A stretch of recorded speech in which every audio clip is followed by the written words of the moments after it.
Баршаңызға қайырлы күн, құрметті көрермендерім. Менің каналыма қош келдіңіздер. Бүгінгі видеода оңай және тез дайындалатын, құрамы қолжетімді 3 түрлі пайдалы жеңіл салат әзірлейміз. Әрқайсысы ерекше дәмді, витаминдерге бай, асқазанға жеңіл, кез келген тағаммен, әсіресе етті тағамдармен керемет үйлеседі. 5 минутта дайындалады.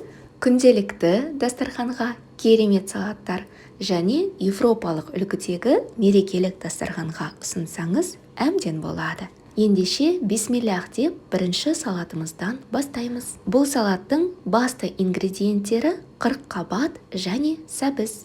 Қалған ингредиенттерді мүлдем қоспасаңыз болады, немесе өзгертсеңіз болады. Ең алдымен қырыққабатты орташа етіп, 4 бұрышты етіп тураймыз. Үлкенірек ыдысымызға орналастырып, бірігіп қалған қырыққабаттарды бір-бірінен ажыратамыз. Қырыққабаттың қатты бөліктері болса, салатымыздан алып тастаймыз.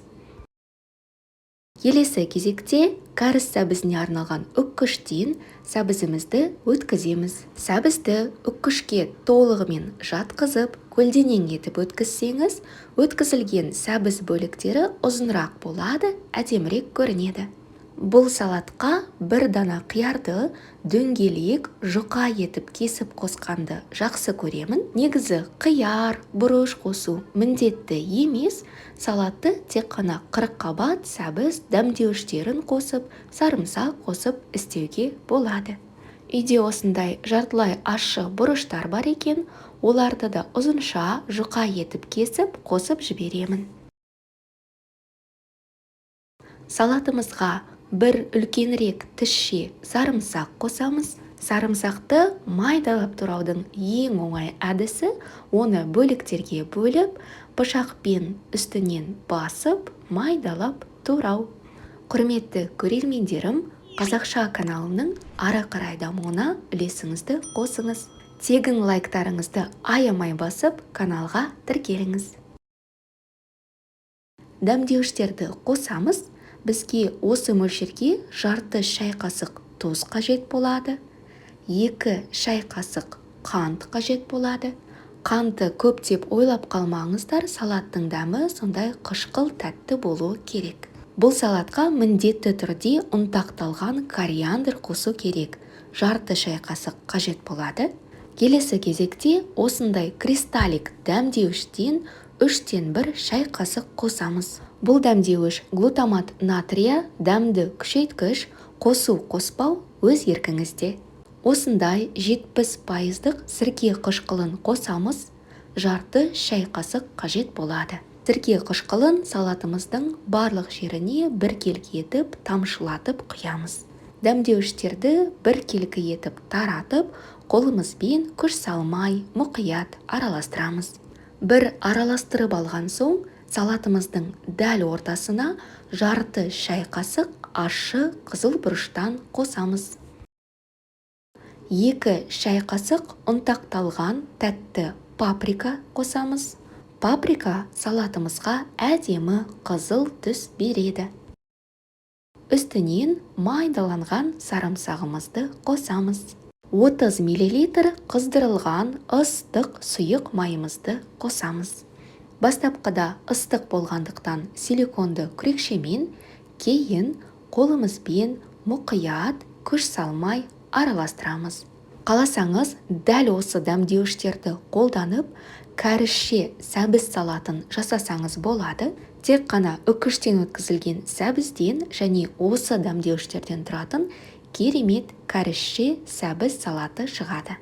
Сонымен бірінші салатымыз дайын болды. Нағыз базардағы кәріс салаттарынан кем түспейді. Салатымыз қытырлақ, өзіне тән қышқыл тәтті дәмі бар. Міндетті түрде дайындап көріңіз. Ал біз екінші салатты дайындауға кірісеміз. Екінші салатымыздың басты ингредиенті қызылша. Бұл салат үшін алдымен осындай қызыл пиязды жұқа етіп, жартылай дөңгелек етіп турап алдым. Кез келген үйде бар аскөк түрін қолданыңыз. Бүгін ақжелкен қолданамын. Негізі салаттарға осындай қызыл пияз қолданған жақсы, ол антиоксиданттарға бай, яғни ақ пиязбен салыстырғанда пайдалырақ. Соңғы етіп суға пісірілген қызылшамызды орташа мөлшерде 4 бұрышты етіп турап аламыз. Видео ұнаса, пайдалы болса, қолдау көрсетіп, лүпілдеріңізді басып, кез келген пікір қалдырыңыз. Ал жаңа көрермен болсаңыз, каналға тіркеліп алыңыз, алда керемет пайдалы видеолар болады. Үлкенірек ыдысымызға орналастырамыз, дәміне қарай тұз қосамыз. 2-3 ас қасық қалбырдағы жүгеріні қосамыз. Аз ғана асқабақ дәндерін қосуға болады. 1 ас қасық зәйтүн майын қосамыз. Туралған пиязымызды өзара ажыратып, мұқият араластырамыз. Бұл салатқа қаласаңыз лимон шырынын қосуға болады. Мына түстердің үйлесімділігі керемет, көздің жауын алатын пайдалы дәмді салатымыз дайын болды. Бисмиллах деп, келесі салатымызды дайындауға көшеміз. Бұл салаттың басты ингредиенті кускус, немесе булгур қолдансаңыз болады. Үлкен дүкендерде сатылады. Кускус және булгур бидайдың ұнтақталған жартылай пісірілген түрі. Ол 5 минутта піседі. 1 кесе булгурға 2 кесе қайнап тұрған ыстық су қажет болады. Бетін тәрелкемен жауып, бұқтырып қоямыз. Судың бәрін сіңіріп, көлемі үлкейеді. Бұл салат негізі табуле деп аталады. Ливан, Иран халықтарының салаты екен.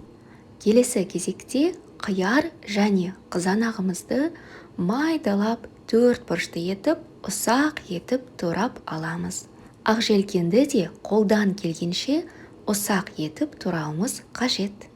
Сонымен қоса, бұл табуле салатына кейбір деректерде грек жаңғағын майдалап қосады және мята шөбін қосады, яғни жалбыз шөбін қосып жатады. Мен бүгін бұл салаттың базалық нұсқасын көрсетемін. Құрметті сүйікті көрермендерім, қазақша каналымның ары қарай дамуына өз үлесіңізді қосыңыз.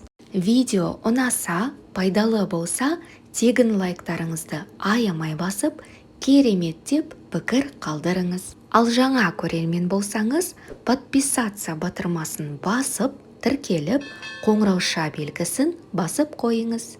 Сонда көбірек көрермендерге менің видеом көрінеді, көбірек адамға пайдалы болғым келеді. Каналымды 97%-тан астам көрермен тіркеусіз көреді екен, еңбегімді бағалап, каналға тіркеліп алыңыз. Көкөністерді кесіп болғанша біздің кускусымыз дайын болды. Салатқа дайын кускустың жартысын қосатын боламын. Айтып өткендей, кускустың орнына булгур қолдансаңыз болады.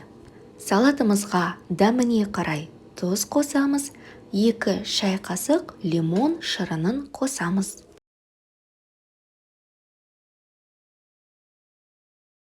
1 ас қасық зәйтүн майын қосамыз. Мұқият араластырамыз, салатымыз дайын.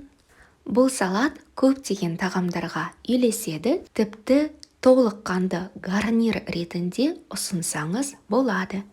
Қандай да бір сұрақтарыңыз туындаса, комментарий бөлімінде міндетті түрде жауап беремін.